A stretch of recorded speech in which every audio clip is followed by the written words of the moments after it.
Жүсіп Абдрахмановдың легендаға айланған өмір таржымалы.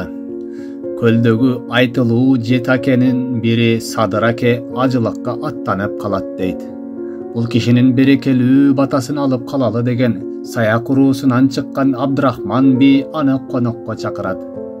Абдрахман Ысык көлдүн Чиркей учурдагы Жаркынбай айылында жашачу жана күнгө яксуу болушу эле.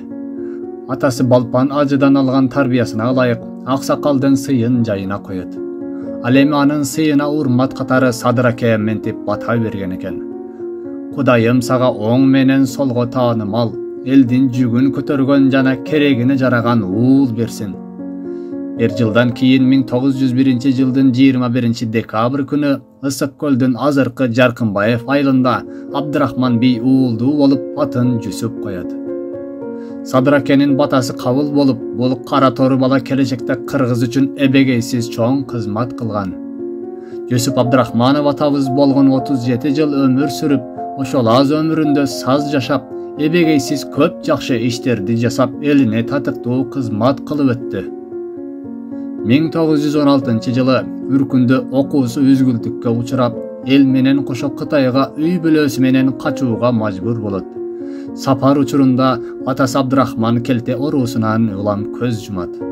Ак падышанын жазалоочу отряддары кыргыздарды бир бөлүгүн артынан сая түшүп, Эңилчек ашуусуна жетип барышат.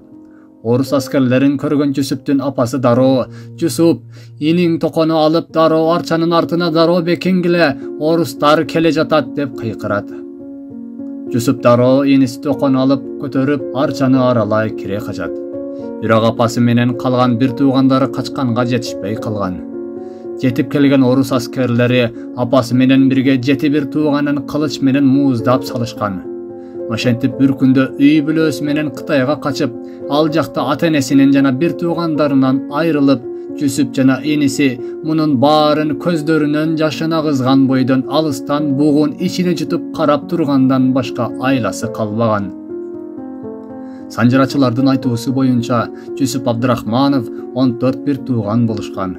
Ошол каргыш тийген ачарчылык, үркүн окуяларынан кийин эл ичинде Токо деп аталган Токтомамбет деген иниси менен бир эжеси гана аман калганын айтып келишет. Ошентип көз ачып жумгуча томоло жетим болуп калды. Мурунку Манаптын уулу деген наамдан байлык, үй жай, үй бүлө дегенден эчтеке калбады.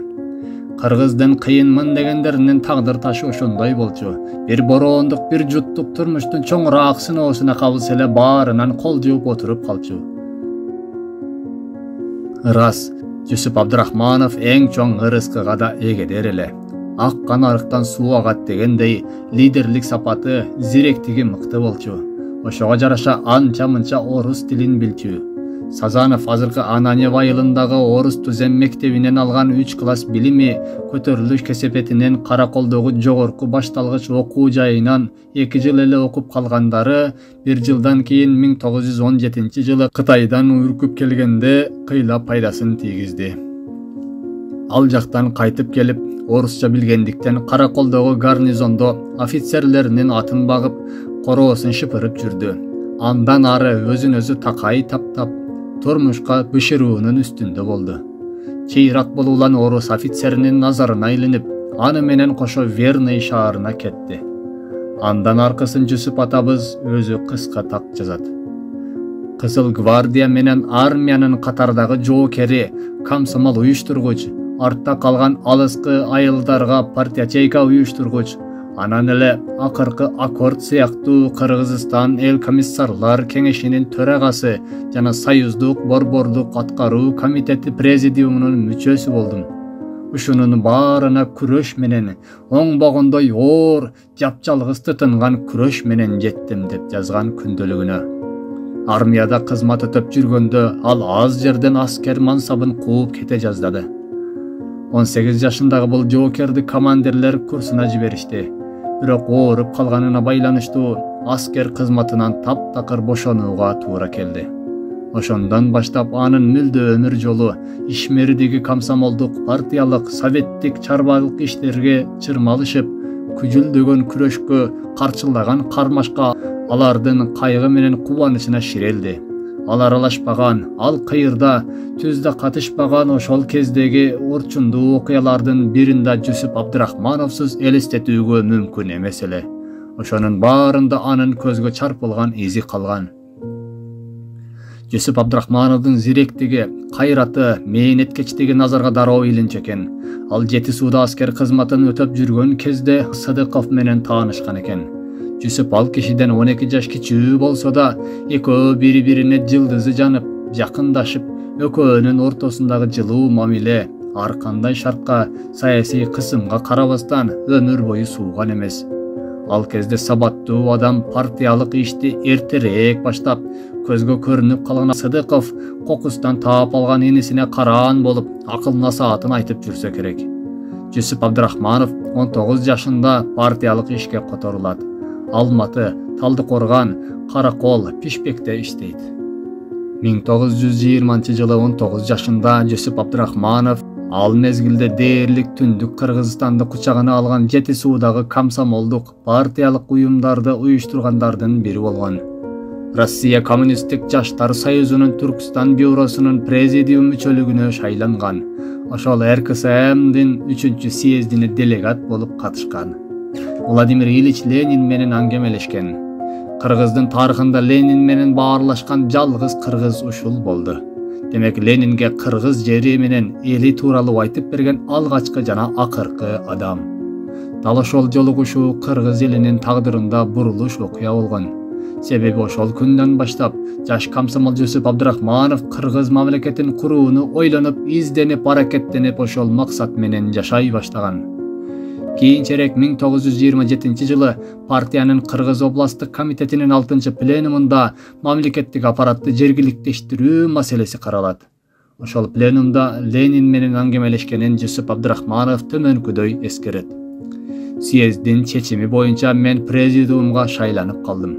Докладты аяктап, танаписке чыккан кезде Владимир Ильич күтүлбөгөн жерден мага кайрылып калды. Кайдан келгенимди сурады. Жооп бердим, бирок чынын айтайын, сөзүм оозуман түшүп калды, толкунданып. Ал кезде Лениндин эмгектерин окуй элек болчумун. Суроолорунун бири мындай болду. Силерде орус калкы канча пайыз? 5 чамалуу дедим. Калгандары кимдер? Казактар менен кыргыздар. Сабаттуулары канча пайыз? 2%га жакын. Калгандары эмне сабатсызбы? Аппарат, советтик аппарат кайсы тилде иштейт? Орус тилинде деп жооп бердим. Мен ойлопмун, арыйна орус тилинде иштейт да, аппарат кайдагы бир жергиликтүү тилде иштеши мүмкүн эмес да.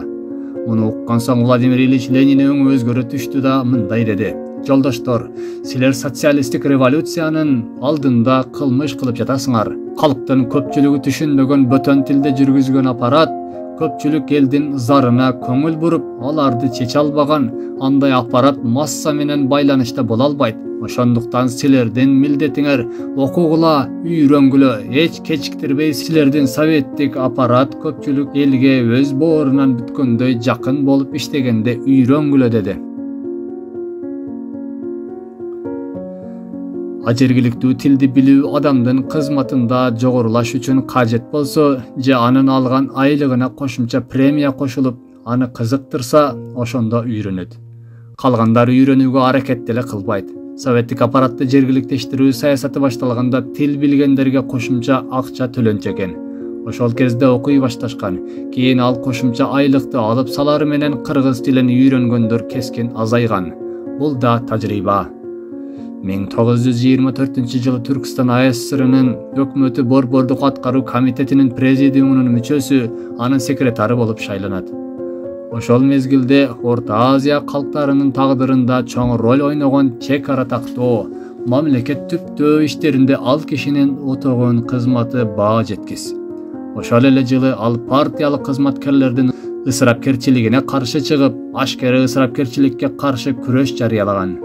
Элдин мүлкүн үнөмдүү пайдаланууга токтом чыгарган. Пайдасыз иш сапарларды жана мамлекеттин эсебинен телефон аркылуу чалуулардын санын кыскартып, өз кызыкчылыгы үчүн мамлекеттин атын менүүгө тыюу салган. Элдин эсебинен батир алуу, жылыткыч алууга да караманча каршы турган. Бул маселелерди жалпы Түркистан аймагынын деңгээлинде көтөрүп, кээ бир шумпайлардын кыжырын кайнаткан. 1924-жылдын 14 октябрында Кара Кыргыз автономиялуу областын түзүү каралып, Кыргыз элинин улуттук мамлекеттүүлүгү түптөлүүнүн алгачкы кадамдары болгон. Аны менен катар эле Кыргыз элинин азыркы географиялык картасы бөлүнгөн. Мамлекеттин түптөлүүсү чечилип жаткандагы ошол тарыхый окуяга Жусуп Абдрахманов баштаган лидерлер катуу аракет менен мекен алдындагы милдеттерин мыкты аткарышкан. Жусуп Абдрахманов күнү түнү тынбастан өзү себепчи болуп, жаңы түптөлүп жаткан Кара Кыргыз автономдук облусунун чек араларын тактоодо эбегейсиз чоң мээнет кылган. Ошондой эле түштүк менен түндүк кыргыздарды бөлүп, башка республикалардын катарына киргизүүгө кескин түрдө каршы чыккан. Большевиктердин дөөш агаларынын бири Каганович түштүк менен түндүктөгү кыргыздарды кыргыз деген сөздөн башка эмне байланыштырып турат деген суроосуна бизди Манас эпосу бириктирип турат, Караколдо, Пишпекте жана Оштодо Манас айтышат деп жооп берген экен. Мындан сырткары ал көптөгөн экономикалык, географиялык жана тарыхый далилдерди келтирип, келечектеги Кыргызстандын жана кыргыз элинин бүтүндүгүн сактап калган. Бул аракетинде ал өзүнүн сабырдуулугун жана тайманбастыгын көрсөткөн. Көп узабай партиянын Кыргызстандагы областтык уюму түзүлө турган болгондо, Фрунзеге жиберилип, Кыргыз обул партбюронун жооптуу экинчи секретары болуп дайындалат. Ал кездеги биринчи секретары болуп келген Михаил Каменский борбордун өкүлү болгонсуп, жергиликтүү кадрларды талдоодо өзүн билемге салгандыктан бу айтор экөөнүн мамилеси начар экен. Бир күнү көпчүлүктүн көзүнчө айтыша кеткен дешет. Каменский саясий жарга такагысы келип, Жолдош Абдрахманов, сиз Лениндик улут саясатын терең өздөштүрө элек экенсиз десе, Жусуп Абдрахманов дароо жооп берген экен. Мен Лениндин саясатын сизге окшоп китептен окубастан, көсөмдүн өз оозунан укканмын. Сиз деги Ленин менен сүйлөштүңүз беле? А мен сүйлөшкөм. Демек кимибиз Ленинди дурус билебиз? Каменский үндей албай отуруп калган дешет.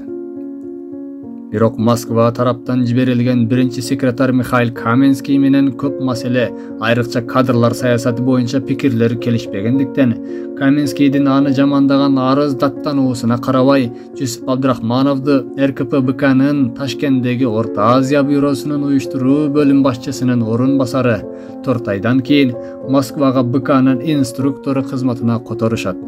Бул кызматтар анын Орто Азия, бүткүл эле Советтер Союзундагы саясий, чарбалык абалды терең түшүнүүгө чоң өбөлгө түзөт. Владимир Ильич Ленин көз жумгандан кийин Сталин күчүнө келип, партиянын борбордук комитетин жеке куралына айланта баштаган кез эле. Өзүнө каршыларды акырындан саясаттан четтетип, кээ бирлерин жогото баштаган. Теориялык жактан сабаты тайыз, бирок жергиликтүү партия уюмдарын башкарган активге таянып, акыры Сталин өзү линиясын таңуулап жеңип чыккан. Жекеменчик кулактар, ал эмес оокаттарына бышык орто дыйкандар жоготулуп, же башка жерлерге сүргүнгө айдалып, каалаганына каалабагынына карабастан колхоздоштуруу башталган. Терең ойлонулбаган бул экспромттун түбү жакшы болгон жок. Ал улуттук трагедияга айланып, куну кымбатка турду. Анын кесепети Кыргызстанга да тийди. Жусуп Абдрахманов 1925-жылы Москвага чакырылып, уюштуруу бөлүмүнүн башчысынын орун басары, катчы жана башка бир нече жооптуу кызматтарда иштеген. Ошол 1925-жылы августта борбордук комитет аппаратында 1 жылга жетпеген мөөнөттө инструктор болуп иштеп келет. 24 жашар жигит кези. Лениндин өлгөнүнө 1 жыл, Сталиндин генсек болуп иштегенине 3 жыл толгон кези. Мезгил да өзгөчө. Бирок Сталин али бийликти толук колуна ала элек. Лениндин көзү тирүү кезинде Жусуп Абдрахманов Сталинге берген мүнөздөмөсү аппаратта иштегендердин эсинде. Сталин слишком груб. И этот недостаток вполне терпимый в среде и в общениях между нами, который во всех других отношениях отличается от ТОВ. Сталин слишком груб, и этот недостаток вполне терпимый в среде и в общениях между нами, коммунистами, становится нетерпимым в должности генсека. Поэтому я предлагаю товарищам обдумать споров перемещения Сталина с этого места и назначить на это место другого человека, который во всех других отношениях отличается от Сталина только одним перевесом. Именно более терпим, более лоялен, более вежлив и более внимателен к товарищам, меньше капризности и так далее. Ал кезде аппараттын саны да чакан болгондуктан партиялык чогулуштарга генсек да катышчу экен. Бирок 2 жолу кечигип келиптир. 3-чү жолу партиялык тартип жөнүндө сөз болуп, Жусуп да чыгып мынтип сүйлөйт. Партиялык тартип коммунисттердин бардыгына бирдей болушу керек. Жолдош Сталин, сиз өзүңүз чогулушка кечигип жүрсөңүз, башкалардан тартипти талап кылуу кыйын болуп калат деген. Сталин мындай сөздү эч кимден күтпөгөн болсо керек. Бир аз унчукпай туруп анан айткан экен. Эгер сиздер бардык коммунисттердин алдында талапты мага айткандай койсоңор эле тартип орнойт. Мен өз кемчилигимди оңдоого аракет кылам деген экен. 1925 жылдын 30 май күнү 2 айлык мөөнөткө Иран мамлекетине жөнөтүлүп, элчинин вазифасын аткарган. Бул архивдик документтер Жусуп Абдрахмановдун кыргыз дипломатиясынын сап башында тургандыгын далилдеп турат. 1926 жылы Пишпекке кайтып келип, Абдыкадыр Орозбековдун орун басары болуп иштей баштайт жана ошол эле жылы Кыргыз автономиялык облусу Кыргыз автономиялык республикасына айланган. Жусуп атабыз 4 союздук республиканын учурдагы чек арасын тактаган комиссиянын мүчөсү катары Кыргызстанды түрө кыдырып, ар бир чарчы метр үчүн үстөл үстүндө казак, өзбек жана тажик төбөлдөр менен талашкан. Мисалы Андияндын көпчүлүгү кыргыздар экендигин айтып, жана аны бизге бергиле десе, казак боордоштор Ташкент аймагында казактар көп экендигин жөө катары келтиришкен. Бирок Андиян менен Ташкенттин айланасында казак жана кыргыздар көп болгону менен шаардын негизги жашоочулары өзбек туугандар экендиги эске алынып, ал жерлер Өзбек СССРинин курамына калган. Учурдагы Араван, Карасуу, Баткен, Өзгөн, Сузак, Аксы, Чүй, Көл жана Талас аймагындагы жерлердин Кыргызстанга таандык экендигине Жусуп Абдрахмановдун ат көтөргүс мээнети бар. Чек ара иштерин тактоо менен гана тим болбостон, башка иштерде да күжүрмөндүк көрсөткөн. Анын өтө тырышчаак жана мээнеткеч экендиги, кайсыл ишти баштабасын майын чыгары аткаргандыгы учурдагы тарыхчыларды таң калтырып келет. Жада калса 1923 жылы Жусуп атабыз прокурордун жардамчысы да болуп эмгектенгендиги анын ар тараптуу инсан болгондугун далилдеп турат. Бирок Жусуп Абдрахманов Кыргыз Республикасы союздук республикалар менен тең ата бир мамлекетке айлануусун каалаган. Анын бул эңсөөсү 10 жылдан кийин 1936 жылы Жусуп Абдрахманов Оренбургда сүргүндө жүргөн мезгилинде гана ишке ашкан. Эгерде ошондо өз мамлекеттүүлүгүбүзгө ээ болбогондо, анда бүгүн балким кыргыздар, каракалпактар сымал Казакстан же Өзбекстандын курамында калып кетүүбүз да мүмкүн эле. 1927 жылдын март айында болгон 26 жашында Жусуп Абдрахмановго туңгуч кыргыз өкмөтүнүн башчысы милдети жүктөлгөн. Жана ошондой эле Кыргыз АССРнын эл комиссарлар кеңешинин төрагасы болуп дайындалган. Аталган кызматты мамлекеттик түзүлүштүн пайдабалын курууну өзү жетектеген. Ол кызматта 6 жыл иштеп, көптөгөн жылдар бою курулуп, азыркы муундун энчисине өткөн мамлекеттик түзүлүштүн жаңылыгы жагынан, масштабы жагынан өмүрү болуп көрбөгөн пайдабалын курууну жетектеген. Кыргызстан аймактарына алгач түшкөн өнөр жай ишканалары, транспорт, суу чарба курулуштары жана башка көптөгөн объектилер ушу кишинин түздөн түз катыштыгы менен курулган жана курула баштаган. Кыргыздын жаңы маданиятын жаңыртуу иштеринин башында да ушул киши турган. Жусуп Абдрахманов өкмөт башчылыкка келген алгачкы күндөн тарта Сталиндик режимдин индустриализация жана таптык, башкача айтканда, адамдарды түрдүү класстарга бөлүп, алар менен күрөшүү саясатына каршы болуп, бул усулду жактаган эмес.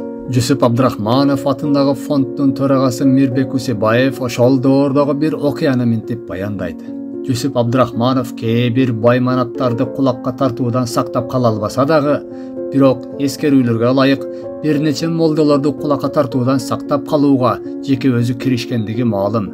Молдого тийбегиле, айылда молдо болбосо болбойт деген жайы бар, дейт. Албетте Жүсүп Абдрахманов кыйынчылыктарга карабастан бир топ ийгиликтерге да жетишкен. Жүсүп атабыз көчмөн уруулардын отурукташуусуна салым кошуп, кол тийгиз дан фондун түптөгөн. Дал ошол фонддун эсебинен ачарчылык убагында элдин тамак-аш коопсуздугун камсыз кылган. Өкмөт башчы мезгилинде Ош шаарында аэродром, Чолпон Ата шаарында ипподром, 1928-жылы Фрунзе токмок темир жолун демилгелеп, кийин балыкчыга чейин узартууну көздөгөн долбоорду ишке ашырган. Көптөгөн завод, фабрикаларды жана жумушчулар үчүн жатаканаларды салдырган. Чөмүш суу тосмосун, Ат башы каналын курдурган. Ош жана Жалалбад кантондорун бириктирген. Бишкекте эт комбинат, ал эми кантта кант заводун курууга жетишкен. Мындан сырткары көпчүлүккө маалым болгон чехтердин Интергельпо кооперативин түзгөн. Ал кыргыз атчандар дивизионун түзүү менен биринчи кыргыз армиясын түптөгөн.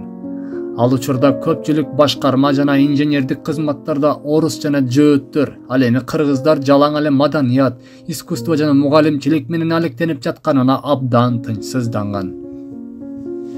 Ошол эле 1928-жылы анын Кыргызстан деген аталышы менен өлкөнүн алгачкы тарых боюнча эмгеги жарык көргөн.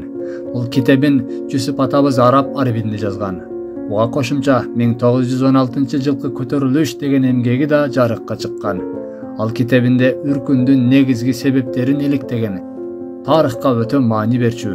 Кээ бир адамдарды убактылуу алдап коюу мүмкүн, бирок бүтүндөй бир коомду узак убакыт бою алдоо мүмкүн эмес деп айткан жери бар. Замандаштарынын айтымында чоң кызматта отурса да, эч менсинбеген кичипейил сапаты бар эле. Ошол эле учурда киши баласы көзүнө тик карай албай турган, курч назардуу жана таңдайынан чаң чыккан сөзгө чечен болчу. Зияш Бектеновдун эскерүүсүнө ылайык, кыштын суук күндөрүнүн биринде алдосу Касым Тыныстанов менен үйүндө маектешип отурган. Эшиктен иниси Токо кирип келет. Аны көрөр замат Жүсүп чуркап барып, анын пальтосундагы карды күүп кага баштайт. Бул кичипейилдигине Токо абдан уялып, "Коюңузчу аба, өзүм эле кагам, сиз деген чоң жетекчи болсоңуз" деп буркутет. Анда Жүсүп атабыз: "Анын эмнеси бар экен, Токо? Менин бул дүйнөдө сенден башка бир тууганым жок. Үстүңдү кагып койсом, мен эмне тактыдан түшүп калмак белем. Сен мага ата-энебизден калган аманатсың" деген экен. Жүсүп атабыз чоң кызматта отурса да, бирок элдин мүлкүнө кол салбай, адал эмгек менен тапкан гана ырыскысын жеген инсан эле. Эл катары азыркы Бөкөнбаев жана Тыныстанов көчөлөрүнүн кесилишинде жайгашкан чакан үйдө жашаган. Ал эми 1929-жылы Жүсүп Абдрахмановдун демилгеси менен Кыргыз АССРнын конституциясына кыргыз тили мамлекеттик тил катары бекитилген жана мамлекеттик кызматкерлер кыргыз тилин билүүгө тийиш болчу. Бирок кийинчерээк бул жобо Москвадан келген көрсөтмөгө ылайык жокко чыккан. Ош убактысында китеп окуп, музейлердеги көргөзмөлөрдү калтырган эмес. Жүсүп Абдрахманов өлкөнүн келечегинен тынчсызданып, түн уйкусу каччу. 1929-жылдын ноябрь жана 1930-жылдын апрель айында Сталинге бир нече ирет кат жазган. Өз катында Кыргыз Автономдук Республикасына толук кандуу союздук республика статусун берүүгө убакыт келгенин белгилеген жана Сталин менен жолугууну талап кылган. Бирок Сталин бул каттарды жоопсуз калтырган. Мындан сырткары ал өз катында Сталиндин кээ бир союздук республикаларындагы үч тепкичтүү саясатын кескин сындаган. Албетте бетке айтылган ачуу сын жана критика Сталинге жаккан эмес. Кийинчерээк Жүсүптүн бул аракети ашкере улутчулдук катары бааланган. Абдрахманов 30-жылдары түштүккө командировкада жүрүп, Жалалабад чайканасында коңшу өлкөнүн бир жетекчи кызматкери менен чарпаяда чай ичип, аңгемелешип олтурса, жүдөгөн бир кыргыз улам эле жакындап келип, же ал жайын түшүндүрө албай, же бир календер сыяктуу зикир аралаштыра дуа кылып кое албай эле колун сунат экен. Жүсүптүн мейманы мыйыгынан күлүп, пияладагы чайын айландырып ичип, секин күбүрөп коет дейт.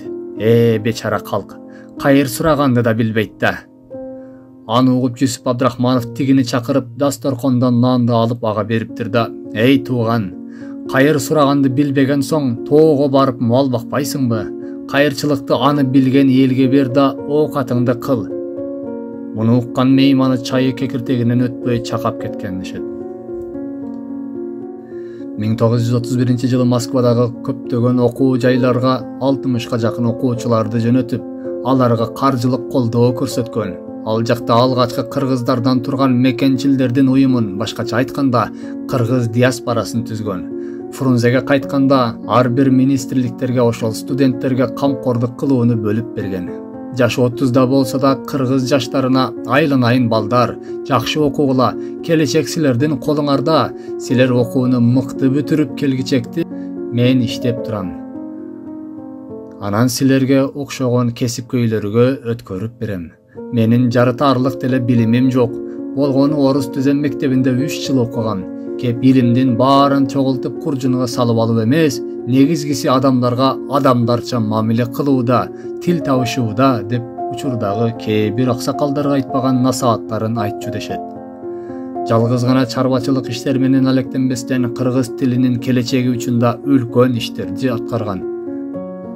Кызматта отурган мезгилинде иш кагаздарды кыргыз тилинде жүргүзүүнү акырындык менен киргизе алган. Алгач аппарат кызматкерлери кыргыз тилинде жазууга жана сүйлөөгө тийиш деген ооз-эки буйругу чыккан. Жүсүп Абдрахманов 1931 жылы 29-июлда анкета толтуруп жатып, немис, өзбек тилин орточо, перс жана уйгур тилдеринде оюн түшүндүрө ала турган деңгээлде, ал эми казак, кыргыз жана орус тилдеринде эркин сүйлөй ала тургандыгын белгилеген. Башка бир анкеталык маалыматтарында татар жана араб тилинде мыкты деңгээлде билгендиги жазылган. Замандаштары Фрунзе менен Москва ортосундагы темир жолдогу 5 күндүк сапар учурунда Жүсүп атабыз Чеховдун 6 томдук китебин бүтүргөндүгүн айтышкан. Эркин Тоо гезитин негиздегендердин бири катары Жүсүп Абдрахманов жергиликтүү гезиттерге байма-бай өз макалаларын жарыялап турчу. Жогоруда айтылгандай, Сталиндин авантюристтик агрардык саясаты 1932-33 жылдары бүт өлкөнү катуу ачарчылыкка каптатты. Украинадан Казакстан менен Сибирге чейинки кең аймактагы калк айрыкча азап тартты. Миллиондогон калк боо түшүп кырылып жатты. Миллиондогон эл бир сындырым нан издеп түштүккө акты. Ал учурда Кыргызстан өзү деле жыргап турган эмес. Кийин окумуштуулар аныктап чыккандай, дан даярдоо планы Кыргызстанга асмандан алынып, ойдон чыгарып таңууланган. Иштин реалдуу абалы ал жактан анча планды толтура алаарлык жыйым терим болбостугу эске алынган эмес. Анысы аз келгенсип, план аткарабыз деген курулай аракет менен көптөгөн райондордо жогору жакка жагынам деген аткаминерлер тарабынан түшүмдү зордуктап тартып алуу күчөгөн. Колхозчулардын колунда эптеп септеген аш катык калган. Айылдарда чаарчылык жашааны аралап, адамдар шишип көбө баштаган. Кызылча айдоо, була өндүрүү багытындагы чарбалар алган продукциясынын ордуна дан эгиндерин талап кылган. Бирок ал жетишсиз болчу. Республика жетекчилери аткарууга мүмкүн болбогон жерлердин планын аздыр көптүр азайтууга аргасыз болгон. Ачарчылыктан кырылып калбасын деп, анча-мынча соода кылууга, үрөн фондусунан пайдаланууга уруксат берген. Бул кийин ысырап кылуучулук катары бааланган. Жүсүп Абдрахманов ушул маселеге байланыштуу жазган түшүнүк катында дан даярдоо боюнча Кыргызстанга таңууланган план милдеттенмени аткарууга эч мүмкүн эместигин жазган. Айрым райондорго дан азыктарын сатууга уруксат бергенин моюндай келип, ал 1932 жылдын жазында казактар Кыргызстанга күтүрөп көчө баштады. Ачарчылыктын айынан алардын арасында өлүм житим көп болду. Жүсүп Абдрахманов кабылган балекеттин башкы себепчиси ушул. Бүт мамлекет масштабынан караганда дан даярдоо боюнча Кыргызстан үлүшү анчалык деле эмес. Дыйкандардан тартылып алынган түшүм балким башка региондорго анча-мынча эч болмок. Бирок анда Кыргызстанды ачарчылык каптап жүздөгөн миңдеген адамдар кырылып калмак. Тарыхчы Үсенбаевдин эсеби боюнча 1916 жылдагы Кызыл кыргындан түндүк кыргыздарынын эле 41,4% жок болуп, Ошол кезде 1,5 миллионго жетпеген калк бул экинчи кандуу эпкинге туруштук бермек эмес. Үркүндө жарымынан ажыраган эл ачарчылыкта тугум курут болбосо да, үркөрдөй болуп, өз өлкөсүндөгү азчылык байыркы элдин бир ууч калдыгы болуп калмак.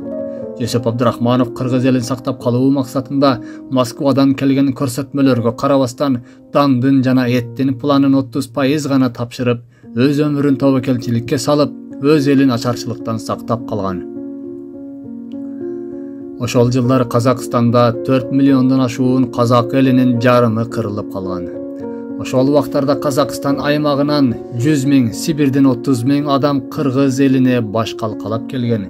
Качкын казактардын алачыктарынан кадимкидей бир шаар курулуп калганын Жусуп атабыз күндөлүгүндө эскерген. Алардын арасында учурдагы Казакстан президенти Касым-Жомарт Токаевдин атасы Кемел Токаев да болгон. Элге таруу, жүгөрү уну таратылган. Ал күндөрдө Кубанычбек Маликов Төкөлдөш суусунун эки тарабы ачкалыктан өлгөн казактардын сөөгүнө толуп кетти деп эскерген жайы бар. Жусуп Абдрахманов күн сайын түнкү Фрунзени машина менен кыдырып, өлгөн казак боордоштордун өлүктөрүн жыйнатып, сый менен жерге берилүүсүн камсыздаган. Өз көзү менен ачарчылыктын кесепетин көргөн Жусуп атабыз өз күндөлүгүндө мынтип жазат. Филипптин иши ушул нерсеге алып келди.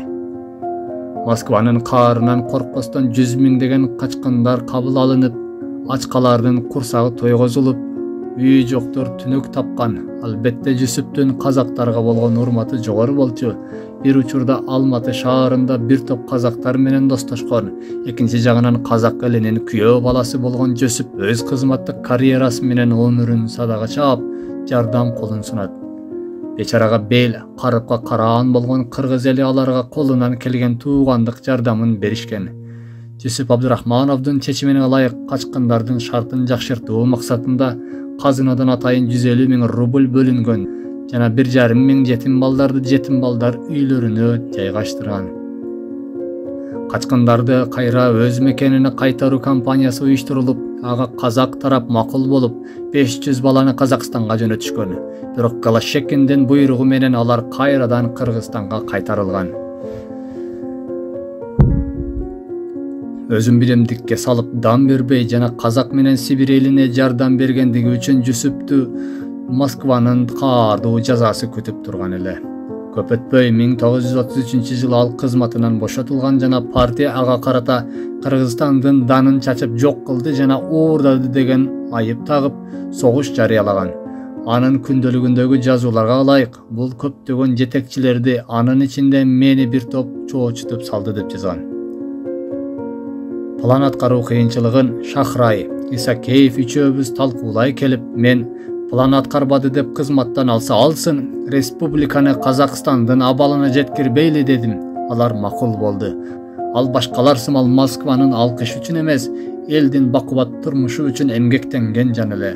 Ал ар дайым душмандарым мени мактаганда мен дайыма элиме зыян алып келчү иш жасап койбодумбу деп ойлоном деп кооптонуп турчу.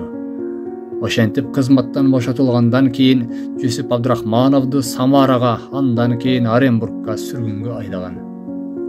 Өкмөт башчы мезгилинде Жусуп Абдрахманов орус тилинде күндөлүк жазчу адаты бар болчу. Күндөлүгүн Жусуп атабыз мынтип баштаган. Күндөлүгүм: мындан ары сен менин жалгыз сырдашым жана ишеничтүү досумсун. Бирок сен мени белгилүү бир мөөнөткө чейин гана сактайсың. Менин колумда турган чакта сен мага эч качан чыккынчылык кылбайсың. Бирок башкалардын колуна өтөр замат абал өзгөрөт. Мындан ары эч нерсени жашырбай сага төгүлөм. Аттиң, сен жөн гана угаласың, бирок жооп бере албайсың. Тагдыр ушундай экен. Бешенеме жалгыздык жазылыптыр. Канчалык оор болсо да тагдырга моюн сунуудан башка арга жок. Эй досум, сага айткан нерсемди эч кимге айтпагын.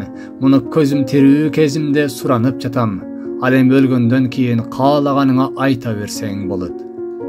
Ооба, ал айткандай, ал күндөлүк анын колунда турганда унчукпас дудук сымал болчу. Бирок 1933 жылы күндөлүк НКВД аркылуу Сталиндин колуна тийип калган.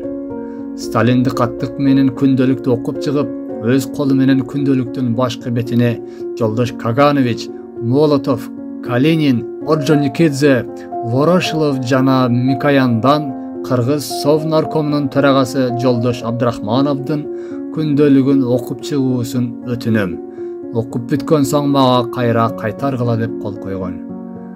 Азыр ошол мамлекет кызматкерлерине Сталиндин жазган ошол буйрук кагазы жана алардын окудум деп кол койгон ошол кагаз музейде сакталуу.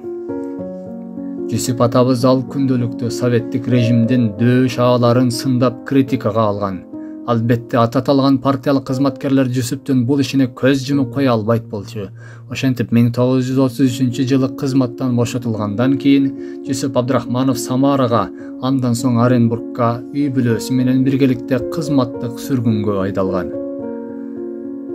Табиятынан эмгекчил болгон Жүсүп атабыз сүргүндө да жөн жатпастан Самара жана Оренбург аймагында чарба иштерин жетектеп турган. 1937-жылдын апрель айынын башында Жүсүп атабыз камалаарын сезип, аялы Гүлбахрамга балдарды алып тезинен Фрунзеге кайткыла деп аларды коопсуз жакка көчүргөн. Анын Анвар, Алибек деген уулдары жана Аида, Раиса жана Ленина деген кызы болгон. Жүсүп Абдрахманов эң кичүү кызын көрбөй калган. Анткени ал камалган учурда кызы Ленина энесинин курсагында эле. Гүлбахрам апа кошкат болгону аз келгенсип, 4 баласы жана карыган энеси менен биргеликте эптеп Фрунзеге жетип келет. Бирок борбордон башпаанек таба албастан 4 жыл бою азыркы Гоголь жана Токтогул көчөлөрүнүн кесилишинде жайгашкан малканада жашаганга мажбур болушкан.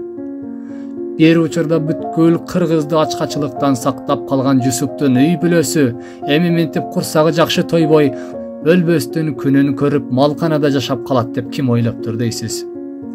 Ошентип өзү сезгендей 1937-жылдын 4-апрелинде Оренбургдагы үйүнөн кармап, аны камакка алышкан. Жүсүп Абдрахмановду түрмөдө 6 ай бою суракка алышкан. Ага өзгөчө ыкмаларды жана кыйноолорду колдонуп, кээ бир кагаздарга кол коюуга мажбур кылышкан. Оренбургдагы түрмөдөн ошол мезгилдеги СССРдин башкы прокурору Вышинскийге кат жазган жана кол койгон бардык протоколдогу маалыматтарды төгүндөгөн.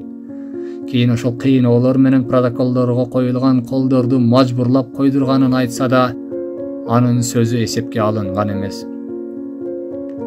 Ошол 6 айдан соң күз мезгилинде Фрунзе шаарындагы НКВДнын түрмөканасына которулган.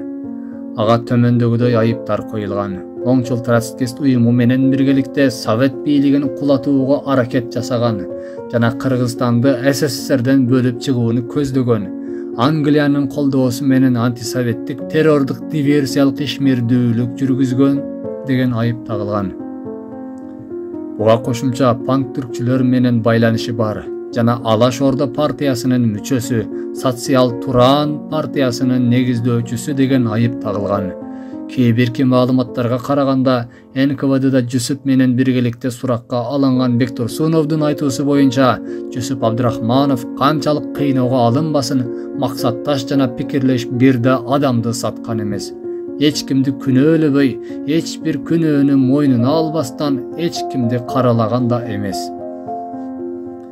1938-жылдын күз айларында Лаврентий Берия кезектеги атууга кетип тургандардын тизмесин Сталинге алып келет.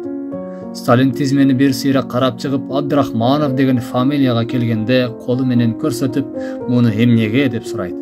Берия: Иосиф Виссарионович, бул Англиянын агенти жана антисоветтик пропаганда жасаган, ошондой эле күндөлүгү табылган да дейт. Сталин дароо 4 жыл мурун окуган күндөлүктү эстеп, ордунан турат. Берияга аркасын салган абалда бир топко ойлонуп, анан колун көтөрүп туруп шилтеп коет.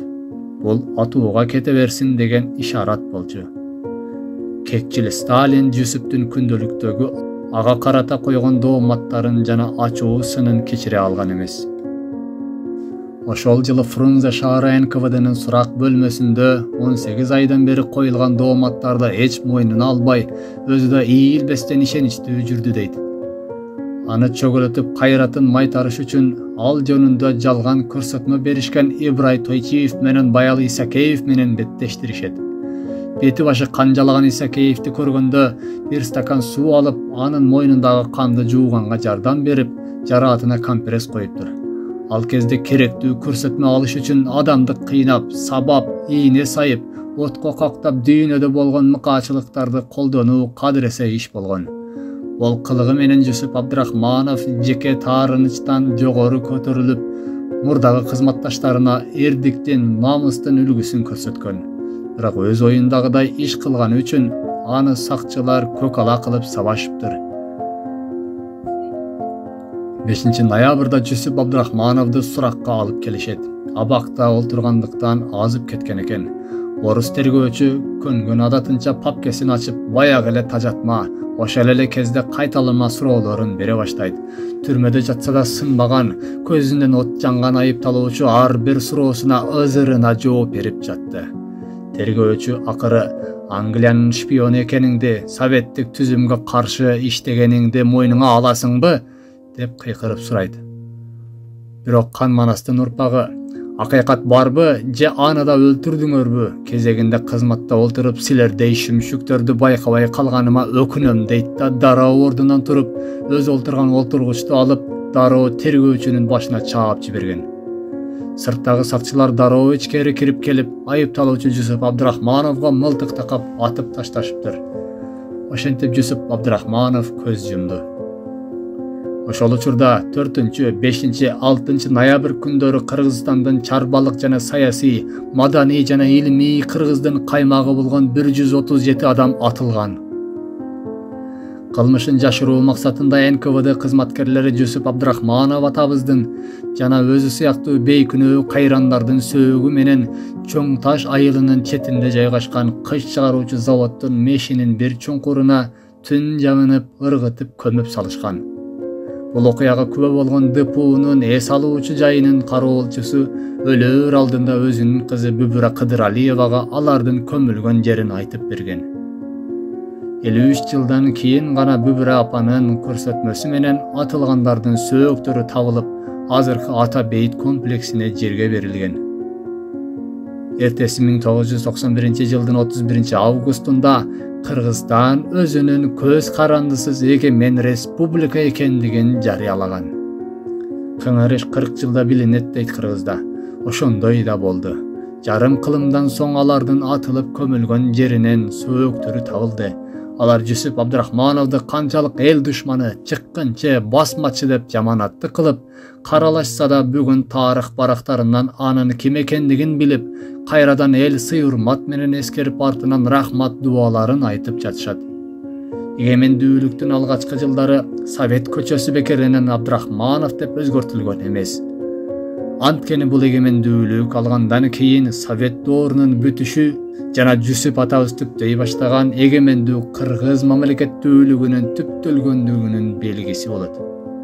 Аттиң, бирок көптөгөн улуу жана жаш муун өкүлдөрү дагы деле ал көчөнү Советский көчөсү деп атап келишүүдө. Кыргыз Республикасынын эгемендүүлүгүнүн 30 жылдыгында жана Жусуп Абдрахмановдун 120 жылдыгына карата президент Садыр Жапаровдун буйругу менен Жусуп Абдрахмановго Кыргыз Республикасынын баатыры наамы ыйгарылды. Ошол жылдан тартып ар бир мамлекеттин мекемеде улам алмашкан президенттердин сүрөтү эмес, Жусуп Абдрахманов жана Исхак Разаковдордун сүрөтү илине баштады. Албетте бул жакшы саамалык. Жусуп Абдрахмановдун балдарын кийин мектепке албай койгондо, Айда аттуу кызын шаардын четиндеги бир мектепке бир өзбек жигити жашыруун окууга алганы маалым. Бирок кийин жогорку окуу жайга өтүүгө тоскоолдук кылышкан. Уулдары Алибек жана Анвар дүйнөлүк согушка аттанып, Алибек гана кайтып келген. Бирок ал да жаракатынан улам көп өтпөй көз жумган. Жусупка болгон зулумду кошону менен эле чектелбестен, иниси Токо жана кайнагасы да камакка алынган. Агасынын көлөкөсүндө байкалбаган Токо да өз кезегиндеги чыгаан залкарлардын бири болгон. Тагдырдын жазмышына ылайык, ал да агасы менен бир күндө атылып кеткен. 1968 жылы Компартиянын борбордук комитети Жусуп Абдрахмановду реабилитация кылган. Ал эми 1988 жылы Абсамат Масалиевдин буйругуна ылайык толугу менен акталган. Жүсүп атабыздын кенже кызы Ленина тамчы тамган эски тамда жашап, өмүр бою заводдо оор жумушта иштеп өмүр кечирген. Өмүрүнүн аягына чейин 3000 сомдук пенсияга жашаган. Кийин 2017-жылы каза болгон. Канчалык кыйынчылык көрсө да атасынын мээнетин ортого коюп, мамлекеттен эч нерсе талап кылбаган. Ленина апа, биз жашообузда көп кыйынчылык көрдүк.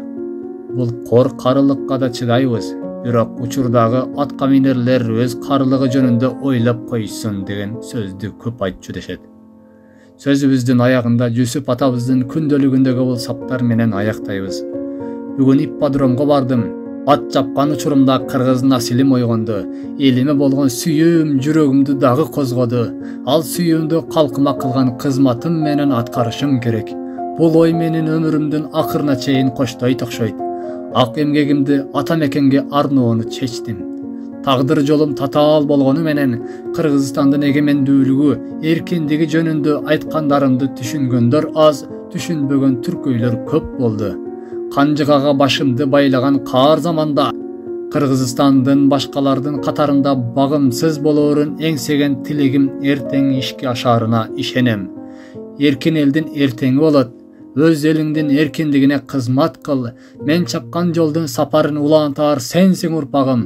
Ала тоону, аны байырлаган байыркы кыргызымды, бүгүнкү Кыргызстанымды сактагыла.